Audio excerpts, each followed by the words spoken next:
할렐루야. 주 안에서 평안하셨습니까? 문은석 목사입니다. 이 시간에는 마가복음 심화 강의 쉬운 5번째 시간으로 마가복음 11장 27절로 33절의 말씀을 통하여 예수님과 유대 종교 지도자들과의 권세 논쟁에 대한 말씀을 증가하겠습니다. 본문은 예수님과 유대 종교 지도자들과의 권위에 대한 논쟁, 즉 메시아 권위에 대한 도전의 말씀입니다. 당시 예수께서 예루살렘에 입성하신 후에 행하신 일련의 행위들은 유대 종교 지도자들의 존립 기반을 위협하는 것이었습니다. 그리하여 그들은 어떻게든 예수님을 제거하고자 계획을 세우게 되었던 것입니다. 이것은 예루살렘 입성 사건 이후에 예수님과 유대 종교 지도자들 간의 갈등이 본격화되었음을 시사해 줍니다. 그런 중에 예수께서 성전에 계실 때에 유대 종교 지도자들은 예수께서 그가 행하시는 권세의 출처를 질문한 적이 있습니다.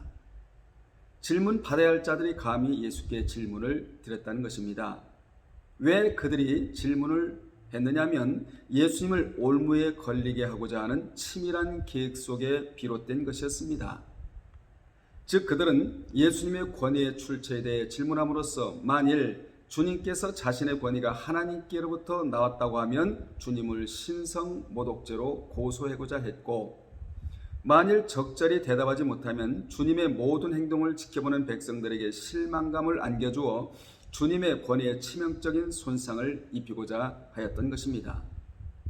그러나 그들의 악한 계획을 잘 알고 계시는 주님께서는 유대 종교 지도자들의 질문에 대한 답변 대신 오히려 세례 요한의 권위의 출처에 대한 역질문을 하심으로써 자신에 대한 유대 종교 지도자들의 음모를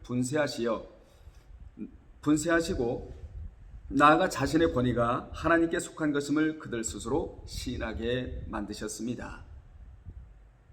여기서 우리는 아무리 불의의 세력이 판을 친다고 할지라도 주님의 탁월한 지혜와 불의한 세력은 주님 앞에서 패할 수밖에 없다는 진리를 새삼 확인하게 됩니다.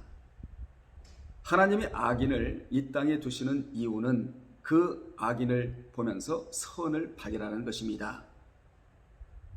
악인의 내면에 자리 잡고 있는 악한 모든 그 부분을 유심히 살펴보면서 나는 저러면 안 되겠다, 나는 선을 품어야 되겠다 라는 것을 발견하는 것입니다. 성경에 이런 말씀이 있지 않습니까? 선을 행하되 낙심하지 말지니 피곤하지 아니하면 때가 이르매 거두리라 라는 말씀이 있지 않습니까? 그렇습니다.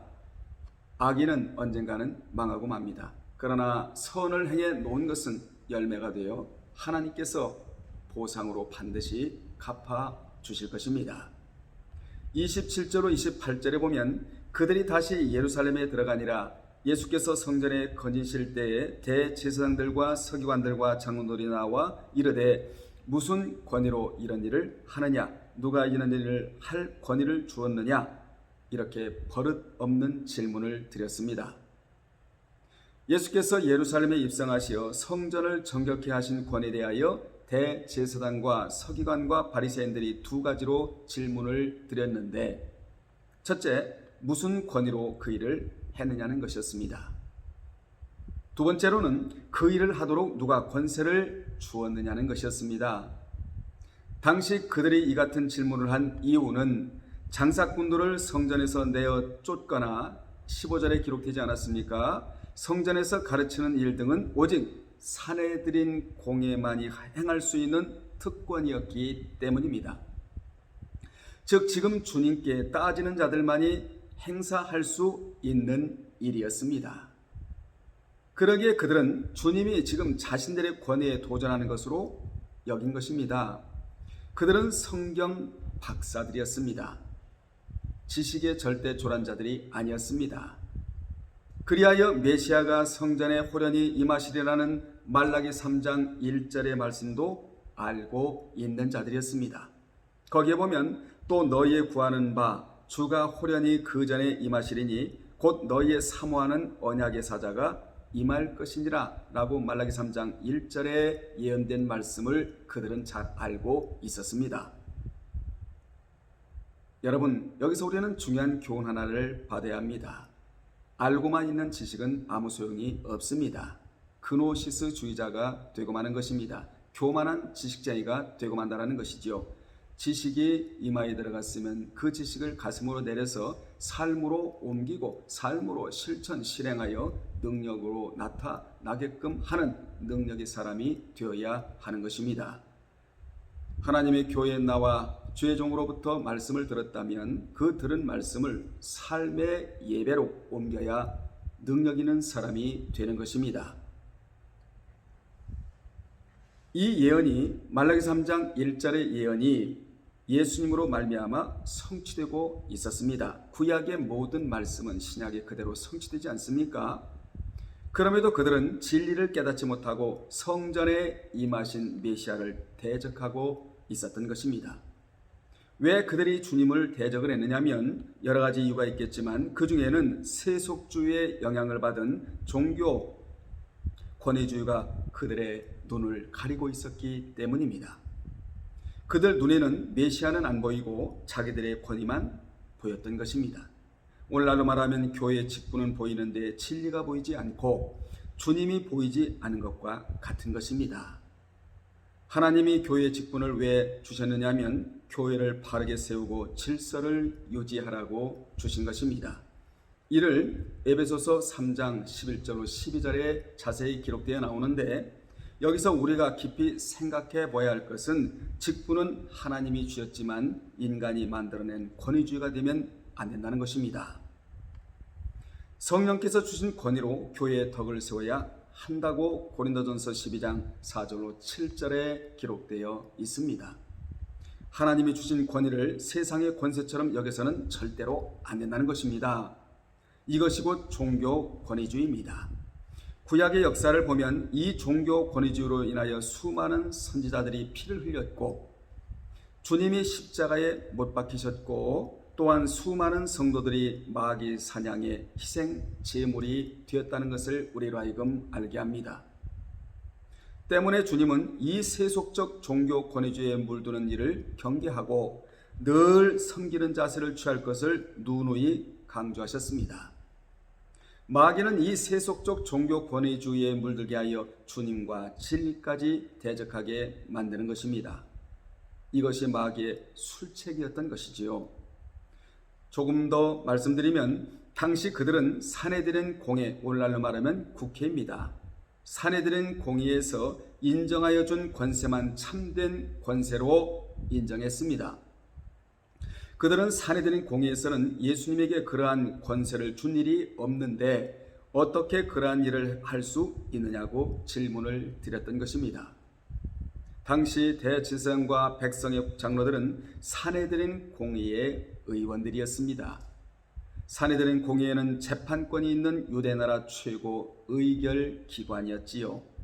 이 공의회는 한 지파에서 6명씩 72명으로 구성되어 이스라엘 종교에 대한 모든 것을 결정하는 결정기관이었습니다.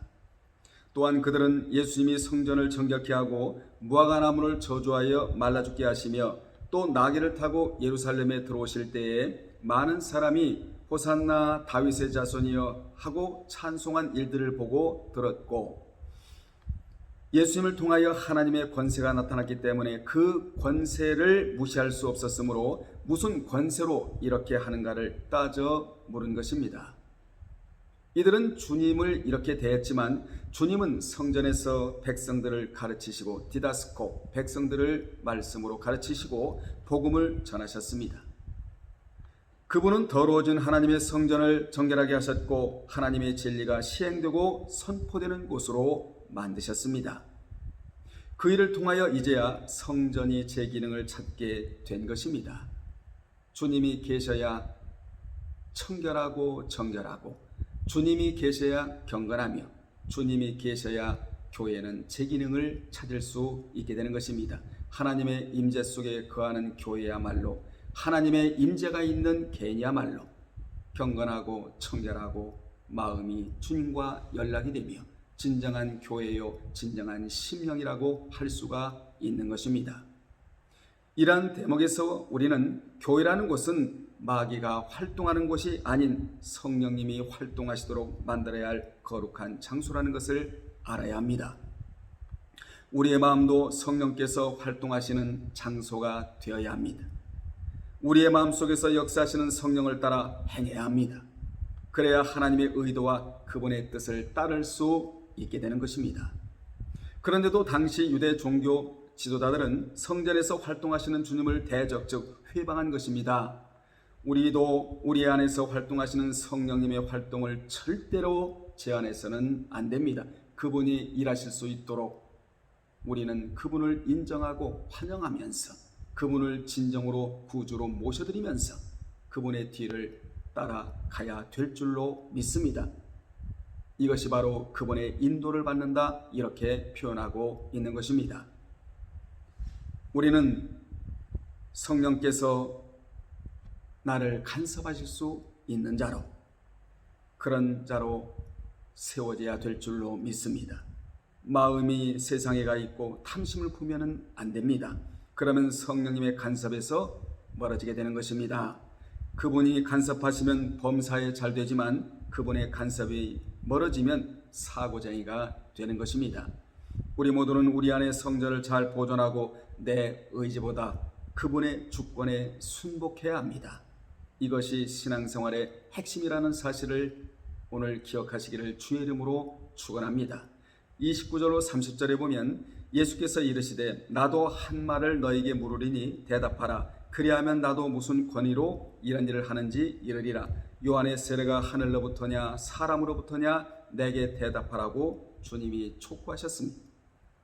예수께서는 대제사장들과 백성의 장로들에게 먼저 너희가 나의 묻는 말에 대답하면 나도 너에게 대답하여 주겠다고 말씀해 주셨습니다.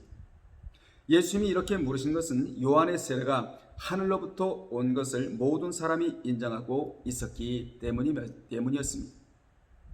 요한의 세례가 하늘로부터 온 것을 인정하게 되면 예수님의 권세가 하늘로부터 온 것을 당연히 알게 되며, 또한 예수님의 권세는 첫째 영적 왕의 권세이며, 두 번째로 진리의 권세이며, 세 번째로 생명을 살리는 권세이며, 네 번째로 성전을 정결케 하는 권세요, 다섯 번째로 죄를 심판하는 권세인 것도 알게 될 것이라는 것입니다. 31절로 33절에 보면 그들이 서로 의논하여 이르되 만일 하늘로부터라 하면 어찌하여 그를 믿지 아니하였느냐 할 것이니 그러면 사람으로부터라 할까 하였으나 모든 사람이 요한을 참 선지자로 여김으로 그들이 백성을 두려워하는지라. 이에 예수께서 대답하여 이르시되 우리가 알지 못하노라 하니 예수께서 이르시되 나도 무슨 권세로 이런 일을 하는지 너에게 이르지 아니하리라 하시니라고 단호하게 말씀하셨습니다. 앞절에서 주님으로부터 세례 요한의 권위의 출처에 대해 질문을 받은 종교 지도자들은 서로 갈등을 하였습니다. 그들의 갈등이 무엇이었느냐면 만일 세례 요한의 활동을 하나님께서 주신 권세 속에서 한 일이라고 대답하면 하나님을 믿지 않은 스스로의 죄악을 인정하는 셈이고, 세례 요한의 활동이 사람에게서 난 것이라고 말하면 세례 요한을 하나님의 사자로 믿는 백성들에게 지탄을 받게 될 것이므로 이러지도 저러지도 못한 채 갈등하였던 것입니다. 그들은 주님을 올무로 올감하려고 했다가 오히려 자신들이 올무에 걸리게 된 것입니다. 성경은 이들의 처지와 같은 상황을 두고 내 길과 행사가 이를 부르게 하였나니 이는 너희 악함이라 그 고통이 내 마음에까지 미치니라 라고 예레미야 4장 18절에서 말씀해주고 있습니다. 이같이 진리를 알고도 애써 그 진리를 순종하는 대신 악을 행하는 자들에게는 그 마음의 평화가 없습니다. 그의 마음의 평화를 기대할 수가 없다는 것입니다. 당시 유대 종교 지도자들은 종교 지도계층의 최고 권력과 영예와 부를 얻었으나 하나님이 주신 평안은 얻지 못했습니다. 그래서 주님은 그렇게도 평안을 외치셨던 것입니다. 내가 바로 평안의 산실이라고 말씀해 주신 것이죠. 이 시간 이후부터 여러분의 마음속에 평안이 임하기를 주의 이름으로 축원합니다. 여러분의 가정에 평안이 임하기를 주님의 이름으로 축원합니다. 여러분이 머무는 곳에 평안이 임하기를 주님의 이름으로 축원합니다. 주님의 평안이 마음에 없는 자는 늘 양심의 가책과 갈등만이 있을 뿐입니다. 위선자는 이렇게 괴롭게 삽니다. 갈등을 합니다. 자기 모순 속에서 몸부림을 칩니다. 진리가 나를 깨우고 양심이 나를 깨워야 마음에 평화가 있게 되는 것입니다. 여러분이 평안하게 살기를 원하십니까? 주님이 주신 신앙의 양심대로 사십시오. 위선을 멀리하십시오. 그러면 평안하게 살 수 있습니다. 그렇지 않으면 괴로운 인생을 살아갈 수밖에 없습니다. 유대 종교 지도자들처럼 살면 진리를 외면하고 자기 모순에 빠지며 위선자로 살고 그러면 진정한 안식은 즉 평안은 없는 것입니다. 그러므로 우리는 내 안에 위선된 것이 있는지를 늘 점검해야 합니다. 욥기 5장 13절에 보면 하나님께서 간교한 자로 자기 교율에 빠지게 하시며 사특한 자의 계교를 패하게 하신다고 하셨습니다. 이 말씀이 그대로 유대 종교 지도자들에게 성취가 되었던 것입니다. 그들은 주님을 올무에 걸려 했지만 오히려 주님에 의해 위선자들이라는 사실만 드러나고 말았습니다. 주님을 배척하고 진리를 거부한 자들은 미래가 불투명한 암흑의 세계로 돌아가고 마는 것입니다. 우리가 진정한 안식과 범사가 잘 되려면 언제 어디서든지 진리 되시는 그분을 인정하고 그분 안에서 살아야 합니다. 그래야 세속에 물들지 않고 성령의 활동하심을 제한하지 않게 되는 것입니다. 여러분들은 그러한 분들이 되어 범사에 잘 되고 평안하고 모든 일들이 순조롭게 잘 진행되어 나가며 주님을 순적히 만나는 분들이 되시기를 주님의 이름으로 축원합니다. 다음에 또 전해드리겠습니다. 주님 안에서 평안하십시오. 할렐루야.